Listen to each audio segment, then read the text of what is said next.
Na Band FM, quem ama não esquece.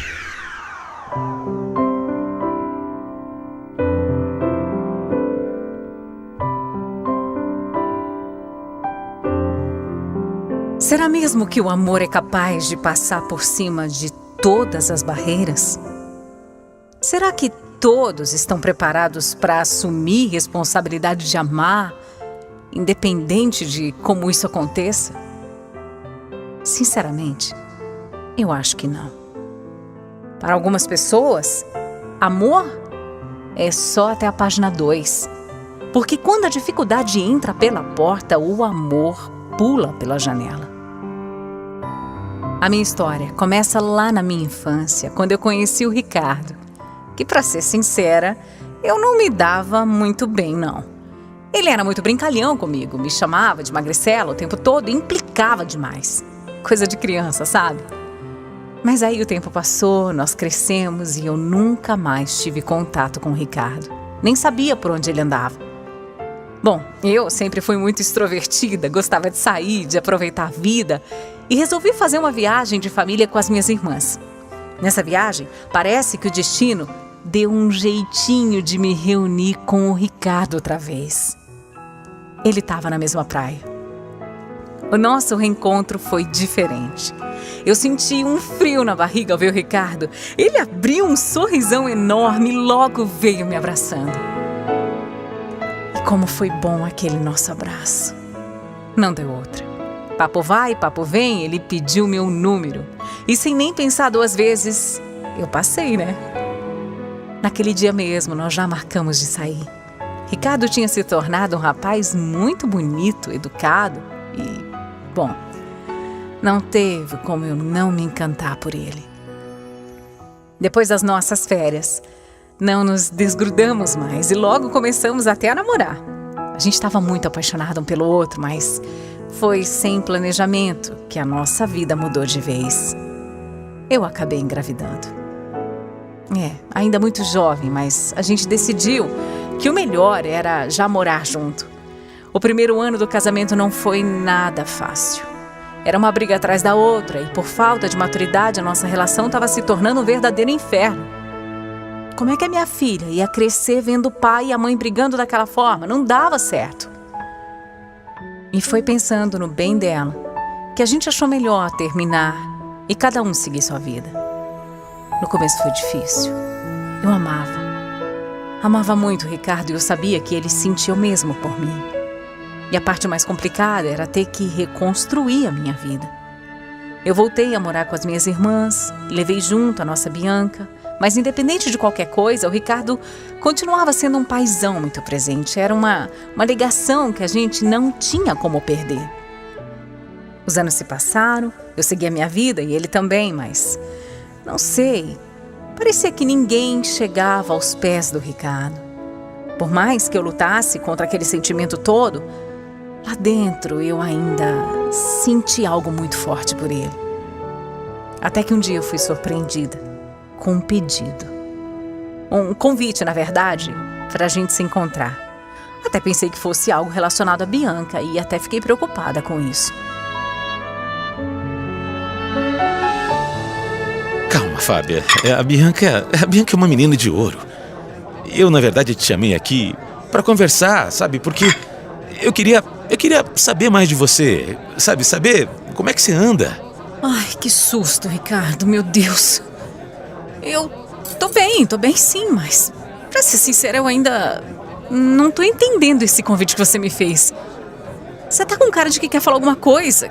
Fala, o que tá acontecendo? Eu quero falar sim. A verdade é que eu andei pensando de verdade sobre nós. Parece até loucura que eu vou dizer, mas... Fábia, olha, todos esses anos eu nunca me esqueci de você. Para um pouco e pensa.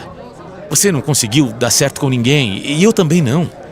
Será que a gente não deve pelo menos tentar, hein? Tentar um recomeço. Tentar recomeçar do lugar que a gente parou. Agora mais maduros, enfim. É loucura o que eu tô falando? O que é que você me diz, hein? Seja sincera.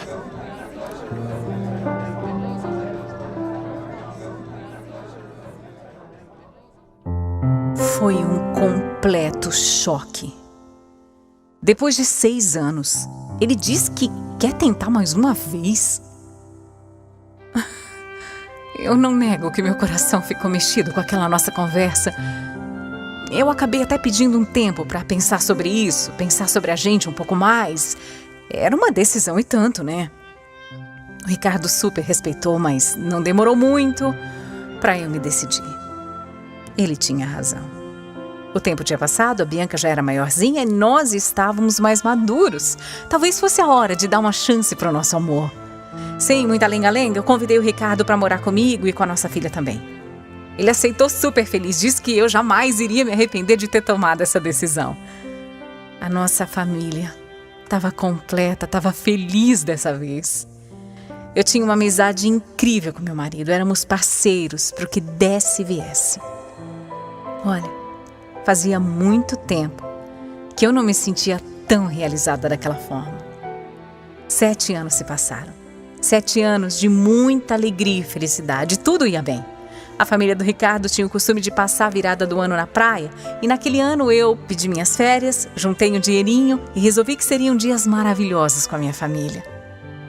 Como eu e o Ricardo tínhamos uma moto, a Bianca foi de carro com os avós e nós fomos de moto.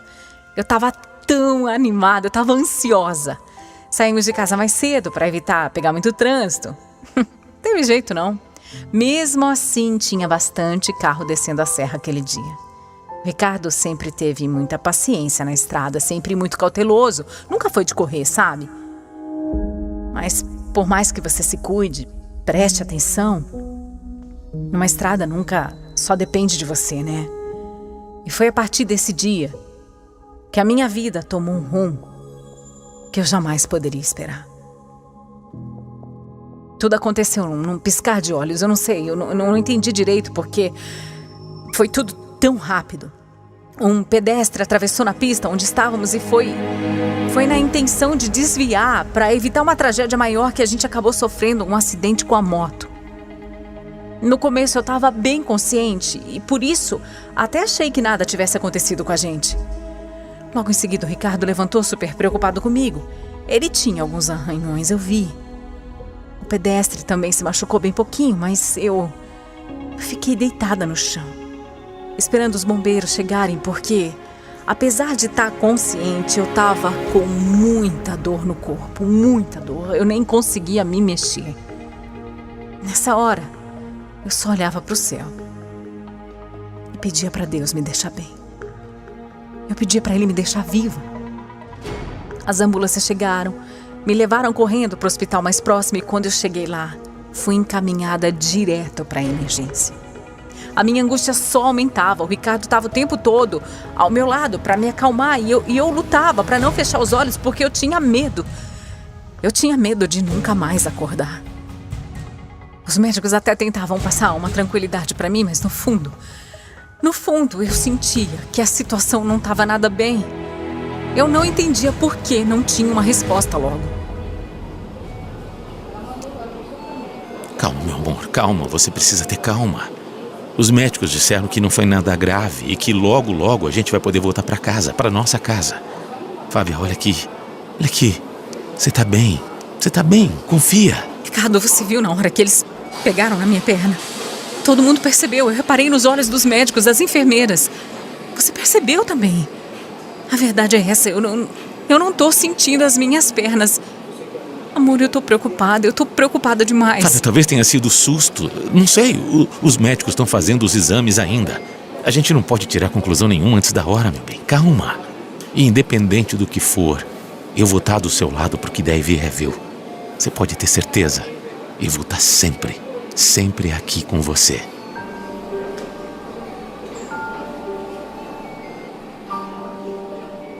O tempo passava. E a minha angústia de ficar ali deitada naquela maca só aumentava. Afinal, eu não conseguia mais sentir as minhas pernas. E acredite, os braços também não. Eu ficava pensando comigo mesma, será? Será que o meu destino era esse? Os dias estavam passando e eu continuava internada. Eram exames pra cá, exames pra lá. E eu estava cada vez mais debilitada. foi quando os médicos preferiram me poupar de muito esforço, porque o meu coração e o meu pulmão estavam comprometidos por conta da quebra de uma vértebra. Eles confirmaram que era realmente muito grave o meu estado, e eu fui induzida a um coma. Tudo para me poupar esforços, um coma que era para ser rápido, mas que durou 3 meses. Durante todo esse tempo eu fiquei inconsciente, sem saber de nada, mas lutando para continuar viva. Os médicos foram bem sinceros e disseram que meu estado era grave, era complicado. Chegaram a dizer que era para todo mundo se preparar para o pior. Meu marido, minha filha, os meus amigos, familiares, todo mundo estava orando por mim. E você pode nem acreditar nisso, mas mesmo não estando consciente, eu sentia o poder dessas orações, eu sentia Deus me iluminando com uma força, sabe? Inexplicável.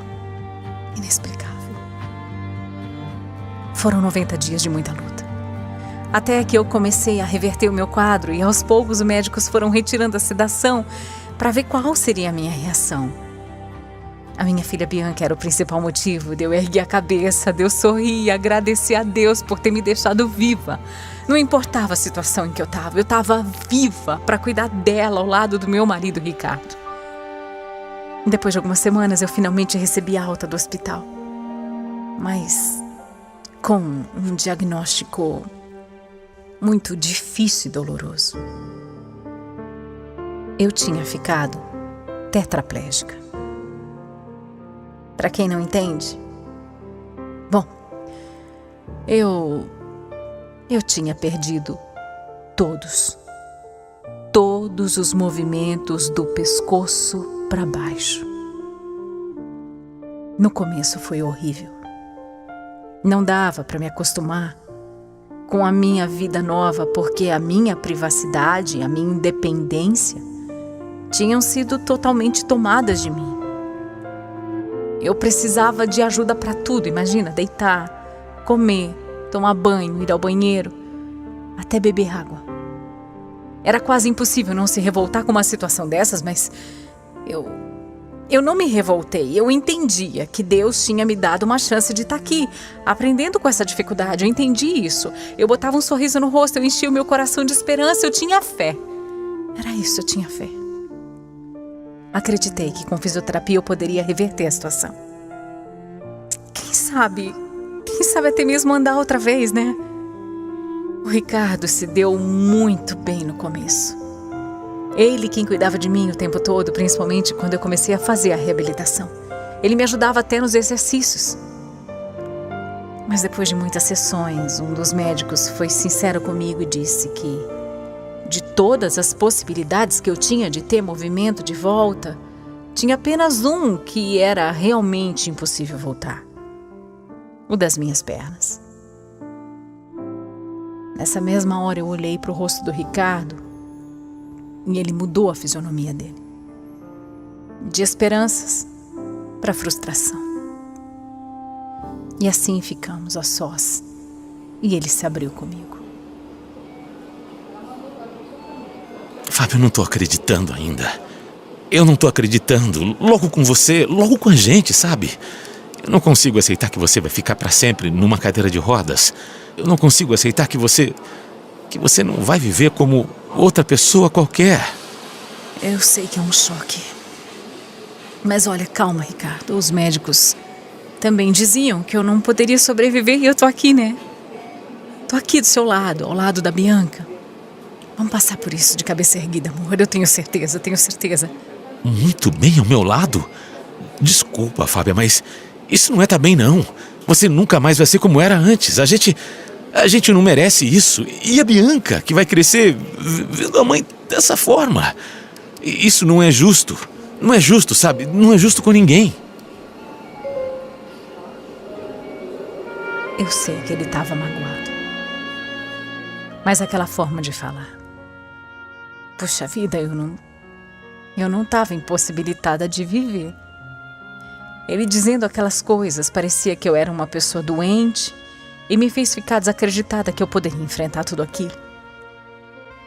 Eu não me contive aquele dia. Eu saí do hospital aos berros, chorando, gritando que eu não ia andar nunca mais. Foi duro. Foi duro escutar o que o médico disse. Foi duro escutar o que o Ricardo falou. Foi duro saber que eu nunca mais seria a Fábia de antes. O tempo passava e o Ricardo continuava totalmente abalado. E aí eu notei que ele se afastou de mim. Ele passou a sair quase todas as noites e vivia indo ver os amigos, né? O Ricardo já não era mais tão prestativo, tão cuidadoso. Ele já não demonstrava mais apoio e, como se eu não pudesse piorar, ele estava se desfazendo de mim como mulher. Perdi as contas de quantas noites eu chorava baixinho porque eu queria só abraçá-lo e eu não podia.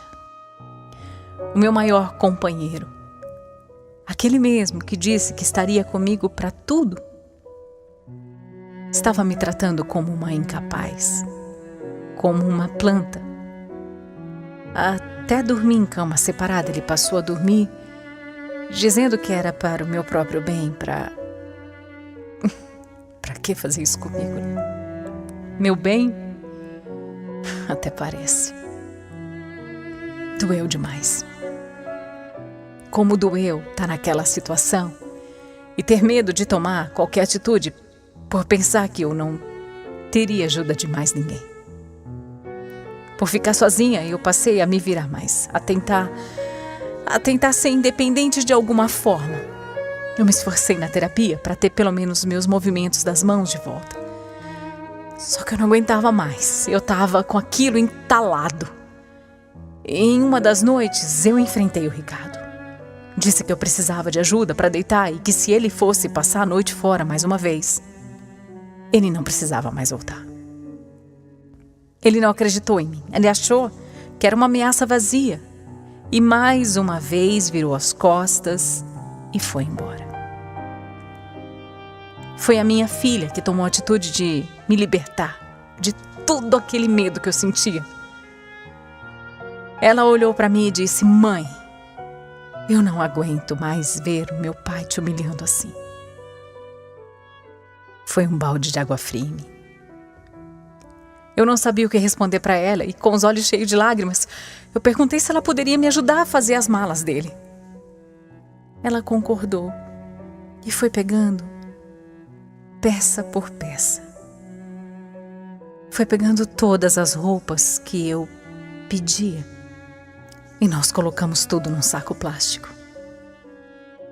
Eu pedi também que ela fosse no outro dia cedinho no chaveiro para trocar as fechaduras da casa e quando ele voltou, eu só pedi para ele nunca mais voltar e ir para bem longe da minha vida. O Ricardo nem se deu o trabalho de me questionar ou tentar se explicar. Ele simplesmente foi embora na mesma hora. Como se fosse tudo o que ele mais queria nessa vida. Menos de 2 meses depois, ele já estava morando com uma outra mulher. Depois dessa, deu para entender direitinho porque ele estava sempre ausente, né? Eu fiquei no chão, devastada. Chorei tudo que eu tinha para chorar. Foram anos ao lado de quem só me amou na hora boa. Porque quando o bicho pegou, eu vi que não tinha amor nenhum. Com o tempo, essa ferida foi cicatrizando e, finalmente, eu criei a minha melhor versão. A versão da Fábia que se ama em primeiro lugar. Hoje, finalmente, eu consegui retomar alguns movimentos das mãos, consegui comer sozinha, assinar documentos e até pegar um copo d'água. Para muitos isso é tão básico, né?